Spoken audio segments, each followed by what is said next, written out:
Komið þið sæl, börnin góð. Sagan sem ég ætla að segja ykkur í dag, hún fjallar það hvernig fallegur hvítur fugl hjálpaði mannin okkur að finna Babin. Nafn mannsins var Abdul Karim.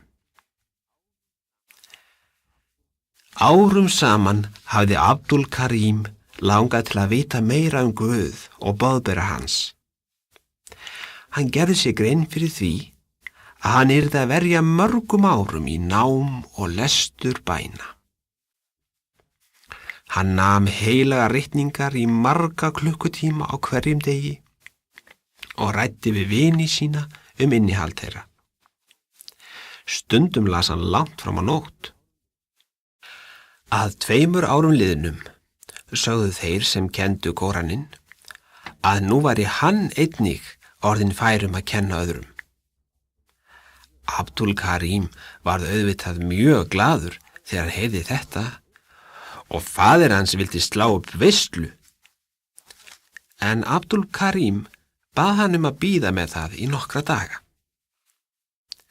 Ástæðan fyrir því að hann bað föður sinn að bíða með veisluna var sú að honum fannst hann ekki vera nógu vitur eða nógu nálægt Guði til að geta kennt öðrum Kóraninn, enda þótt hann hefði numið hann í mörg ár.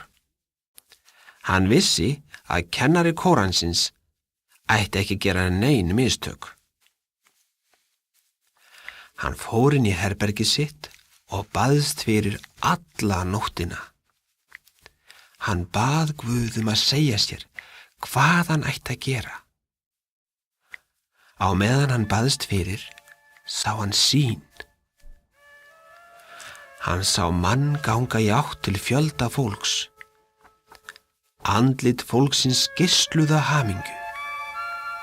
Maðurinn var að útskýra fyrir því ritningagrein í Kóraninum sem Abdul Karim kannaðist við. Abdul Karim ætlaði að ganga til mannsins, en þá hvarf hann sjónum. Næsta dag sagði Abdul Karim vitrum manni sem hann þekkti frá sýninni. Maðurinn sem þú sást, sagði vitringurinn, var Síd Kasim. Hann staddur í Karbila þessar mundir. Allir þeir sem heyra hann tala, elskan. Abdul Karim var auðvitað mjög glaður þegar hann heyrði þetta. Hann fór samdægurs til Karbila og þar hitti hann Síd Kasim.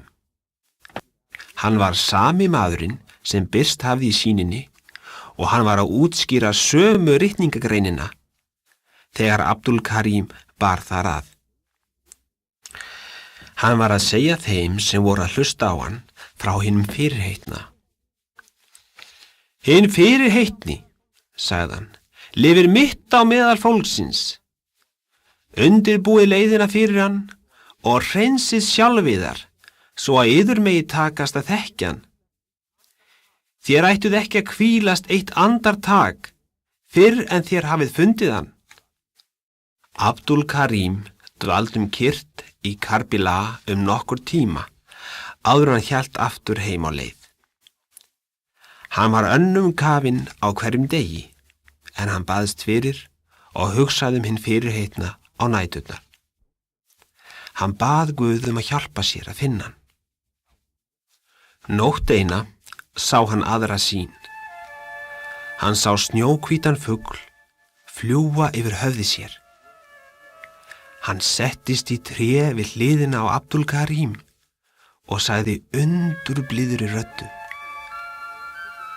Leitar þú að opinberandanum, ó Abdul Karim? Gæt að árið 60.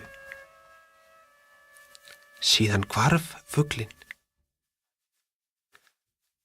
Abdul Karim hugsaði þessa sýn á hverjum degi. Nokkrum árum seinna, þegar hann heyrði Babin, flýtti hann sér til Síras til að hitta hann. Og hvað haldið þið að hafi gerst? Babin var að kenna Kóraninn, en þegar hann kom auga á Abdul Karim, nam hann staðar og sagði með rödd sem hljómaði alveg eins og rödd fuglsins í sýninni. Leitar þú að opinberandanum, ó Abdul Karim? Eins og þið munið voru þetta einmitt sömu orðin og fuglinn hafði sagt. Þá vissi Abdul Karim að hann hafði fundið hinn fyrirheitna. Hann kraup við fætur hans, orðlaus af hamingju. Þetta var árið 60, eins og hvíti fuglinn hafði sagt.